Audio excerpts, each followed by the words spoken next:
Galera, estou vindo do futuro pra dar um recado pra vocês. Está muito confuso aqui em 2054. No futuro acabou hidratando de cabelo também, né? Não tô entendendo, por quê? Amor, esse cabelo tá um pouco ressecado. Gente, ele não gostou da minha peruca. Se vocês não gostaram, nossa, sério, eu de cabelo comprido fico meio feio, eu Mas acho. você fica lindo. Nossa, não gostei. Só precisava de um- Vocês gostaram desse look? Olha só. cabelo.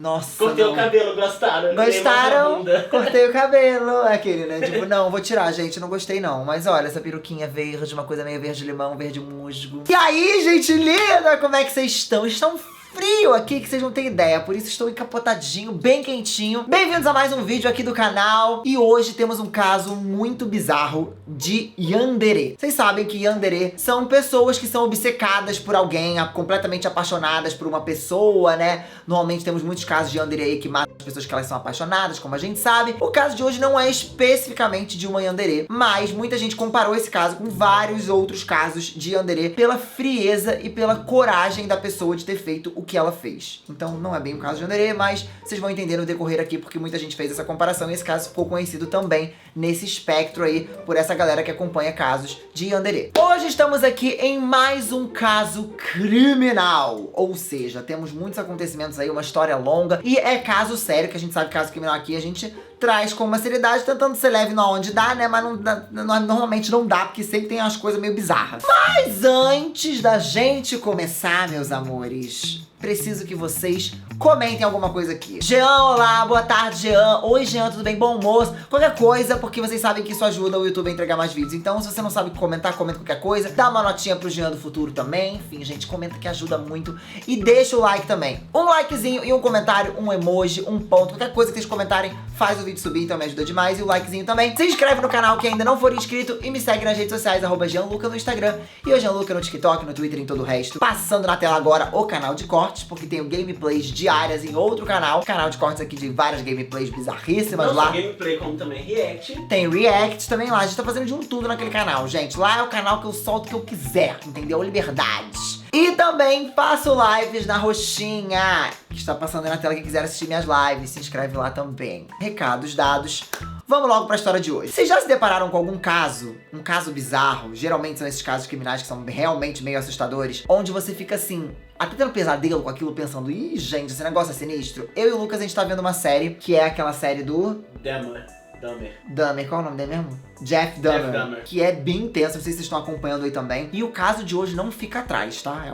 Podia até virar uma série também de tão bizarro que é. Inclusive, se quiser, comenta aqui embaixo que a gente pode trazer. Podemos trazer algum caso aí que você tem interesse, então comenta aqui algum caso que vocês querem que eu traga aqui, que estamos obedecendo o que vocês mandam nos comentários. Pois bem, a gente sabe que muitos desses casos criminais, eles ganham comoção nacional e comoção às vezes internacional, chegam a lugares estratosféricos de tão grande que a história se torna. Quem nunca ouviu falar, por exemplo, aqui no Brasil, do caso da Suzane von Richthofen, né? É um caso conhecido, virou filme também. A gente sabe também do Elise Matsunaga, que também ganhou uma proporção absurda. E hoje a gente vai falar de um crime similar a esses, que causou realmente, a galera ficou em choque. Esse crime, ele aconteceu no Japão e mesmo ele tendo acontecido há mais de 10 anos, ele é lembrado até hoje e as pessoas lá comentam dele até com uma certa ressalva de tão assustador que ele é. Até porque ele causou um impacto social, né? E as pessoas responderam a esse acontecimento, cada um à sua maneira, então foi um negócio que mudou até a estrutura do país. Esse é o caso de Nevada Tan. O ano era 2004, uma época que ninguém sabia direito os conceitos de rede social, tá? As coisas estavam bem no inicinho, então não tinha muita regra, não tinha muita lei, a coisa era bem solta. É, gente, acreditem se quiser, internet já foi terra de ninguém, sim. Até hoje ainda é um pouco, né? É, mas já foi muito mais. A internet basicamente era regida ali de fóruns, blogs, sites e essas coisas que ninguém vê muito hoje em dia. Sites sim, mas geralmente esses fóruns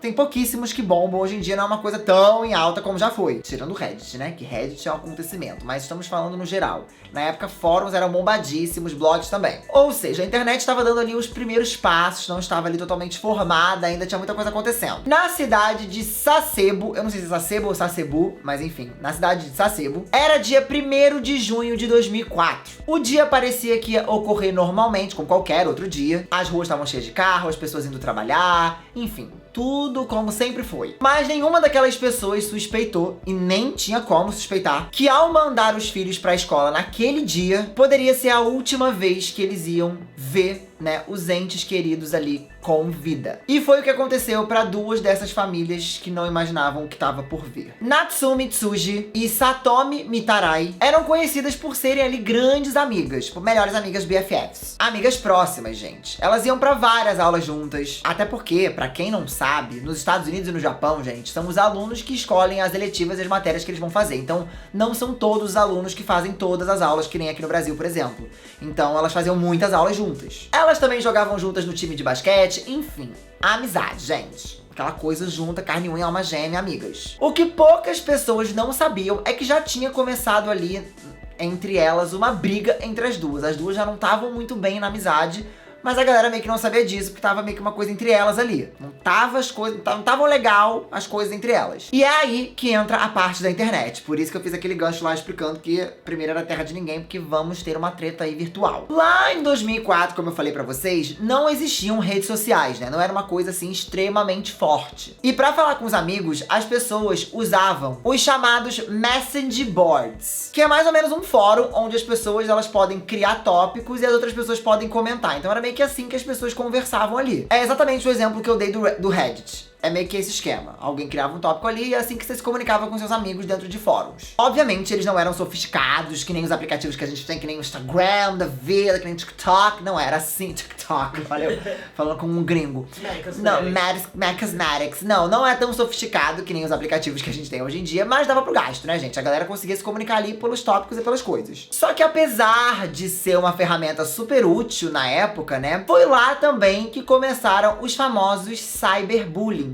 Ou seja, as pessoas ali zoando, tirando com a cara de outras pessoas por várias razões. Seja aparência física, enfim, o famoso bullying, só que virtual. E a gente sabe que cyberbullying é um problema que até hoje assola a internet. Então você imagina lá no começo, quando nem existiam leis, porque hoje em dia a gente ainda tem algumas leis, né? Mas naquela época não tinha nada. Então você imagina como não era muito pior. E as pessoas acabavam aproveitando dessa questão anônima que tinha na internet pra ser mais pesadas ainda na hora de fazer um comentário. Exatamente isso. O que acontece é que a Satomi, ela teria dito ali coisas muito ruins sobre a Natsumi. Isso tudo em um desses boards aí. Aparentemente ela fez um tópico ali e ela falou muitas coisas ruins pra Natsumi e sobre Natsumi. Falou sobre o peso dela, que ela era puxa-saco sobre vários professores, falava que ela puxava o saco das pessoas, enfim. Várias críticas direcionadas e diretamente pra amiga. É fã hater. É bem isso mesmo. Vamos combinar que quando a gente é mais novo, a gente meio que briga por qualquer razão, né? A gente tá com os hormônios meio que à flor da pele, qualquer coisa vira um barraco, vira uma briga. A verdade é essa, porque eu era extremamente barraqueiro quando era mais novo. Não mudou muito, mas eu era muito mais. Então a gente acaba brigando muito mais quando a gente é mais novo. E às vezes ela falou ali na internet achando que ninguém ia ver também, né? É, mas ela mandou diretamente pra amiga. Ela falou diretamente pra ela também. Ah, então. É que ela criou um negócio ali pra falar com a amiga, entendeu? Falou pra amiga e pra todo mundo. E eu acho que, assim, é normal em uma época onde você tá amadurecendo, você também entender o que você pode ou deve falar pra outra pessoa. Que hoje em dia eu tenho uma maturidade muito maior de, pô, peraí, isso aqui eu não vou falar não, porque vai magoar a pessoa. A gente já começa a ter um critério, né? Mas quando a gente é mais novinho, a gente é o quê? Um pouco mais direto. Um negócio que a gente não tem o quê? Aquela coisa de se colocar no lugar do outro. A gente tem um pouco mais de dificuldade. Porque isso é uma coisa que a gente pega com o tempo, né, gente? Quando você é novinho, você nem sabe que dá pra se colocar no lugar do outro imaginando. Então você não pensa nisso. Deu pra entender, né? Deu. Eu falei confuso, mas acho que deu pra entender. O ponto é que as pessoas normalmente, elas fazem as pazes até quando as pessoas falam ou fazem coisas muito duras e muito pesadas sobre outra pessoa. Ou então, se não fazem as pazes, cada pessoa vai pro seu lado e vida que segue. As pessoas não são mais amigas, isso também acontece. Então eu acho que qualquer pessoa normal teria esse pensamento. Opção 1, fazer as pazes, né, superar isso como uma amiga, né, já que somos amigas. Ou passo 2, não quero mais essa amizade tóxica, tchau, não vamos mais ser amigas.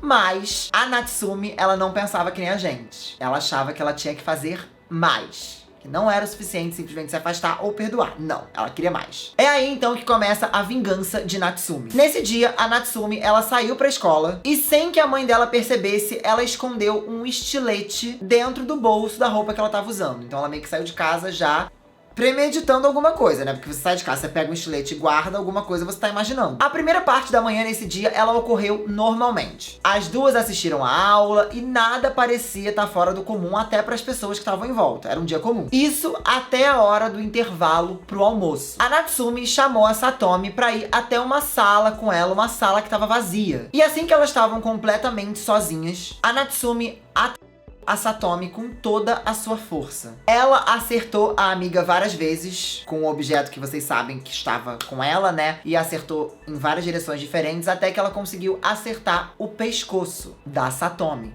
Ela acertou o pescoço da Satomi. E, obviamente, ela não resistiu. Em cima da Satomi, a Natsumi ficou assistindo ali os últimos momentos da melhor amiga. E após ali, né, ela ter certeza de que ela não estava mais ali, né, que a amiga já não tava ali, ela ainda chutou a cabeça dela. Só pra ter certeza de que realmente tinha terminado ali. Pra vocês verem o tamanho da frieza. Ainda segurando, né, o estilete completamente cheia de sangue, a Natsumi saiu e deixou a Satomi ali no chão, já sem vida. E retomou pra outra sala, onde estavam todos os outros jovens. E onde, basicamente, estava todo mundo comendo. Tipo, era meio que um intervalo, então as pessoas estavam comendo. Então ela foi pra esse lugar onde estava todo mundo comendo, tipo uma espécie de refeitório. Mas era uma sala. Quando o resto das pessoas viram o estado que ela tava, porque basicamente ela tava com um estilete e, né, coberta de... O primeiro pensamento das pessoas foi que a Natsumi, ela tinha se ferido de alguma maneira, que ela tinha se machucado. Foi então que as pessoas foram na direção dela, falando, meu Deus, o que aconteceu? Você tá bem? E ao que ela respondeu o seguinte, abre aspas, esse sangue não é meu, fecha aspas. Ou seja, gente, que menina sinistra, que menina bizarra, né? Mas enfim. A polícia, obviamente, foi chamada imediatamente pra saber o que tinha acontecido, pra entender o que tinha rolado. E todos os alunos e professores, eles estavam completamente em choque com o que tinha acontecido. É óbvio que no Japão também acontecem, né, casos criminais, enfim, tem muitas histórias no Japão, mas Sasebo era conhecido como uma cidade muito tranquila, como uma cidade muito, realmente segura. Fora que ela é uma escola de criança também, então você não vai imaginar que isso vai acontecer. Exatamente. E assim, além de ser uma cidade com um índice criminal baixíssimo, quem tinha feito isso tinha sido uma pessoa super jovem. Assim que a polícia chegou, né, notaram que a Natsumi, ela tinha fechado as cortinas da sala. Isso antes de chamar a Satomi pra dentro. Ou seja, gente, tava tudo meio que premeditado. Ela sabia exatamente o que ela tava fazendo. Obviamente, os policiais acharam a Satomi na sala já sem vida. E a escola, então, teve a impossível, a dificílima tarefa aí de ligar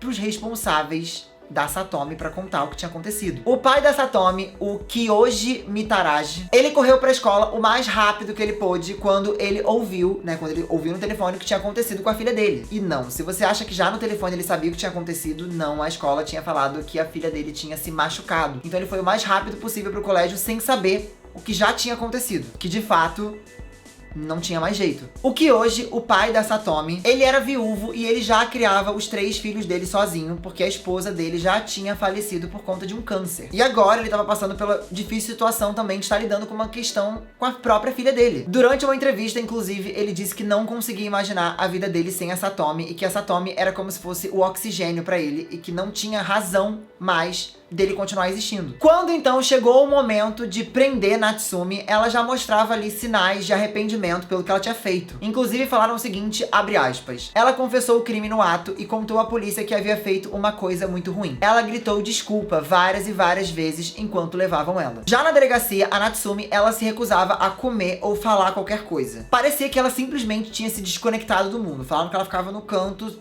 sem fazer nada e sem expressar nenhuma reação. Obviamente, isso foi extremamente frustrante, né, pros policiais, pra todo mundo que tava ali fazendo a investigação, porque as pessoas queriam entender por que é que ela tinha feito isso, porque realmente era uma história muito bizarra. Ainda mais você fazer isso com uma pessoa que era tão sua amiga. Por mais que tenha tido problemas com aquela pessoa, ela era sua amiga. Ela passou, então, a noite na delegacia e as pessoas que estavam ali no local falavam que era possível ouvir ela chorando durante a noite inteira. Que ela passou a noite inteira chorando pelo que tinha acontecido e pelo que ela mesma tinha feito. Na manhã seguinte, ela finalmente aceitou alguma coisa, né, começou a se comunicar ali minimamente com os policiais, ela aceitou um pedaço de pão e um suco e acabou cedendo e começando a conversar com a polícia sobre o que ela tinha feito. A essa altura, vocês imaginam que a mídia tava como? A mídia já estava empolvorosa querendo entender o que tinha acontecido, porque o negócio tinha virado, obviamente, um escândalo, ainda mais na proporção do que tinha acontecido. E as notícias, elas realmente se espalharam que nem um incêndio, gente. O pessoal não parava de falar disso. Pelo que eu vi, inclusive, no Japão a lei é não divulgar o nome da pessoa. E só foi divulgado porque as pessoas noticiaram tanto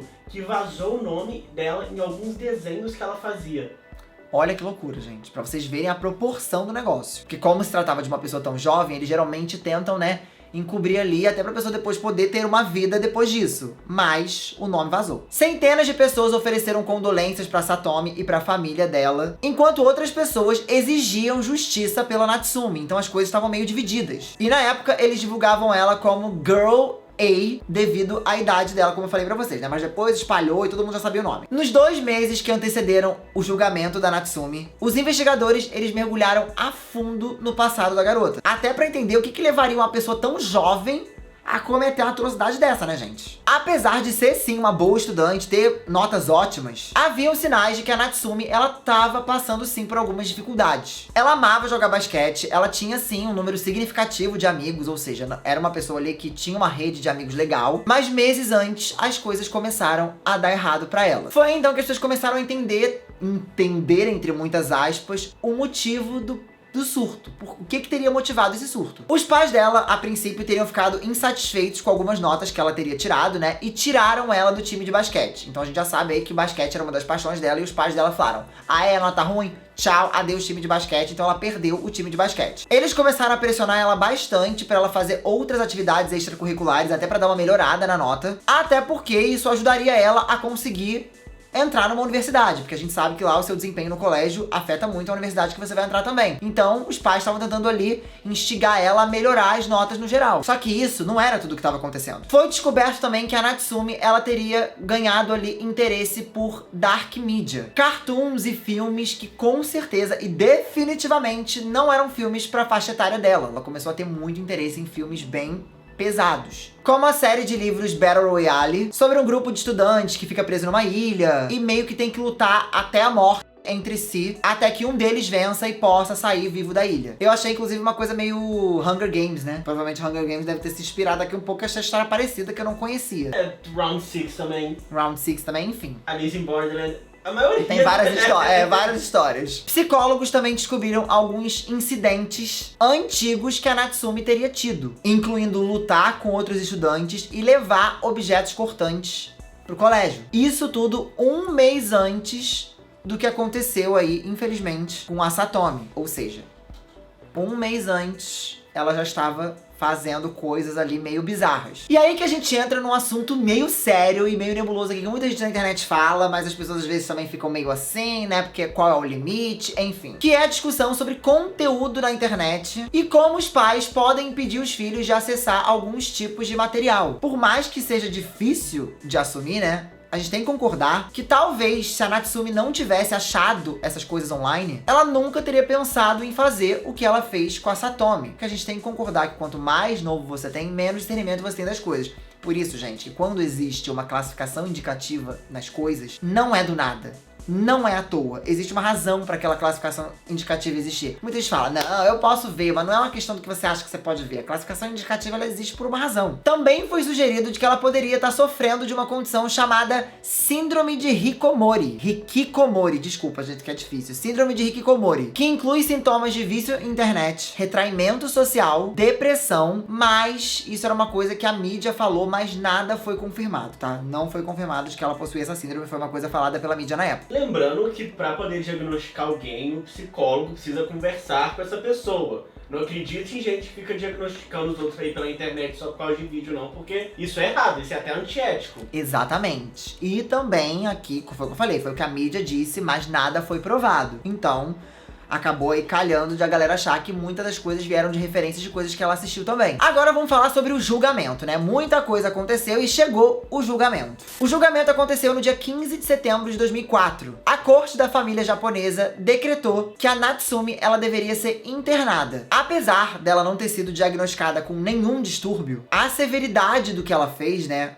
O nível do que ela tinha feito tinha sido tão grande, tão sério, que isso fez a corte meio que desconsiderar a idade dela e considerar o quão perigosa ela poderia ser para a sociedade. Lembrando que não foi a primeira vez que ela levou um canivete pra escola. Ela já tinha levado, ela já tinha se envolvido em brigas. Exatamente, não era a primeira vez. Foi a primeira vez que aconteceu uma coisa séria, mas já tinha acontecido situações antes estranhas. E a ideia deles com essa internação era fazer com que de alguma maneira ela pudesse ser reabilitada ali na sociedade. A sentença original foi de 2 anos internada num reformatório, no reformatório da prefeitura de Toshide, mas foi estendido por mais 2 anos em julgamento em 2006. Então ao todo foram 4 anos. Em outubro de 2005, a Natsumi e a Satomi, elas teriam se formado na escola fundamental junto com todos os outros amigos delas, se isso não tivesse acontecido. Porém, ainda assim, foi concedido a ela ali um certificado de formação, o que gerou aí muitas controvérsias, porque muita gente acha que ela não devia ter recebido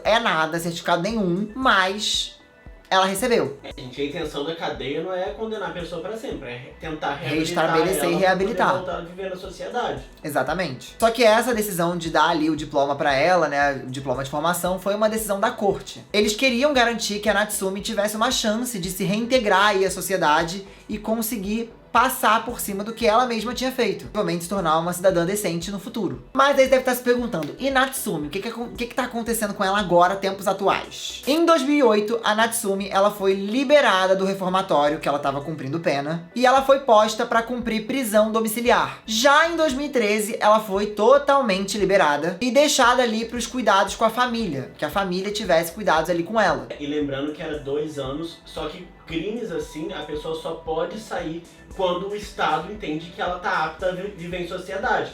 Então por isso que foi aumentando a pena, depois foi prisão domiciliar, e é uma coisa gradativa. Pra entenderem que ela tá restabelecida pra voltar a conviver em sociedade. A família dela então, né, cuidando ali dela, né, eles se mudaram pra um outro lugar do Japão que ninguém sabe pra onde foi. E a Natsumi atualmente vive como uma mulher livre e com outra identidade longe dos olhos do público aí. Então a galera meio que nunca mais acharam ela, ninguém sabe onde ela tá, por onde anda e o que tá fazendo. Rolou meio que uma comoção nacional e uma atenção um pouco estranha em cima desse caso, e vocês vão concordar comigo e vão falar: Jéssica, isso é bem esquisito. O que acontece? Na época não tinham muitas informações sobre ela, né, e tal. As pessoas tinham algumas informações, mas vazou uma foto dela usando aí um moletom da Universidade de Nevada. E a galera começou a conhecer ela e falar que ela era a famosa Nevada Tan. Tan, né, é uma variação de Chan, que em japonês meio que significa amigo. Eu acho que é mais ou menos isso, tá, gente? Espero não estar falando nenhuma besteira, mas é isso. Então a galera começou a chamar ela de Nevada Tan também, na época que essa foto vazou, quando esse caso tava pipocando. O Chan, só pesquisando aqui, é uma forma quando você quer falar de forma afetuosa entre 2 pessoas. Então, o de Chan seria vovozinho e no Chan seria cachorrinho. Ah, então é mais bem explicado, porque aqui a gente vai traduzindo as coisas, cada hora a gente pega uma informação diferente, mas isso é o mais certo, né? Isso, o sufixo pode ser traduzido algo como queridinho, fofinho, amável. Quem sabe dar mais informações aí também pode dar aí nos comentários. A gente tenta sempre trazer o mais certinho aqui, então a gente vai pesquisando até simultâneo. A gente faz o roteiro, depois a gente dá pesquisa de novo pra dar a garantida. As pessoas meio que pareciam estar um pouco fascinadas com o fato dela ter feito algo tão brutal, e as pessoas ficaram muito interessadas em entender mais sobre o caso, e parece que ela meio que criou uma espécie estranha de fanbase. Sim, gente, por incrível que pareça, foi meio que isso que aconteceu. E também tem um rumor aí de que quando ela cometeu o que ela cometeu, né, que ela tava usando esse moletom de Nevada. O tópico, então, Nevada Tan, começou a se popularizar absurdamente na internet. Basicamente, aqueles message boards que eu falei pra vocês que eram bombados lá, começaram a falar muito sobre isso. E isso começou a ir um pouco até pro resto do mundo. As pessoas, elas desenhavam cartoons da Natsumi usando esse moletom e como se ela tivesse meio que coberta de sangue. E desenhavam ela com um estilo de desenho japonês chibi, sabe? Aquele desenho bem fofinho, como se ela fosse muito fofinha e tal. Uma coisa bem estranha. Eles literalmente transformaram ela em um personagem. Começaram a fazer quadrinhos, gibis, adaptando e criando histórias sobre ela. E cenas onde eram 2 personagens e parecia muito a cena das 2 amigas que tinha sido um caso real. A coisa foi tão longe que a Universidade de Nevada, ela suspendeu a venda desses moletons por conta de que tava todo mundo comprando esses moletons. E começaram a ser vistos em vários eventos de anime, em vários eventos pelo mundo, as pessoas fazendo cosplay dela. Tipo, se vestindo como se fosse ela, no dia que ela cometeu o crime. E isso é uma coisa que eu nunca vou entender, gente. Eu nunca vou entender. Eu acho que é óbvio. A gente tem interesse, a gente às vezes quer entender o que passa pela mente humana. Eu, por exemplo, acho psicologia uma coisa super interessante. Eu acho que esses casos criminais são legais pra gente entender até onde pode ir a mente humana, a gente debater sobre isso. Mas você endeusar uma pessoa que cometeu um crime, Eu acho isso muito bizarro. E a gente já viu outros casos aqui, como aquele caso do garoto que bombou no TikTok, que era bonito demais pra ser preso. Inclusive, vou deixar o link aqui no card pra quem quiser assistir. Gente, são coisas completamente surreais. E não existe uma justificativa de, mas a menina tava fazendo bullying com ela. Gente, existem 1 milhão de maneiras de resolver uma coisa dessa. Exatamente. E além disso, tem até uma banda que chama Nevada Tan. Olha isso, gente, pelo amor de Deus. Mas enfim, gente, desde que ela foi solta, muitas pessoas tentaram localizar, saber onde ela tá, achar alguma rede social, algum vestígio dela, mas até agora ninguém conseguiu. Ninguém conseguiu achar nada. A pergunta que fica é, será que na internet a gente vai ouvir falar dela de novo? Será que a gente vai saber o que tá acontecendo na vida dela em algum momento? Muita gente se questionou, será que ela merecia a pena que ela recebeu? Ou será que foi pouca a pena que ela recebeu? Eu não sei, gente, eu quero saber a opinião de vocês aqui nos comentários. O que vocês acharam desse caso? É um caso extremamente bizarro, foi um dos casos que mais causou no Japão. Muita gente chamou ela de yandere justamente por conta da seriedade do caso, como vários casos de yandere, e também pelo fato de que os casos muito famosos de yandere acabam virando jogo, acabam, né, bombando a galera fazendo cosplay, e o caso dela foi um caso extremamente similar, por isso que também acabam conhecendo ela aí nesse monte de yandere, mas ela não é exatamente uma yandere. Enfim, comenta aqui embaixo a sua opinião sobre todo esse caso. Eu espero que vocês tenham gostado, porque esse caso ele é bem complexo. A gente tem que fazer uma pesquisa bem profunda, porque tem muita coisa solta, muita ponta solta. Então a gente trouxe o maior número de informações aqui pra vocês. Eu espero que vocês tenham gostado desse vídeo. Um super beijo pra vocês. Aguardo vocês no próximo vídeo. E tchau. Quem puder compartilhar o vídeo ajuda também, tá? Beijo. Tchau.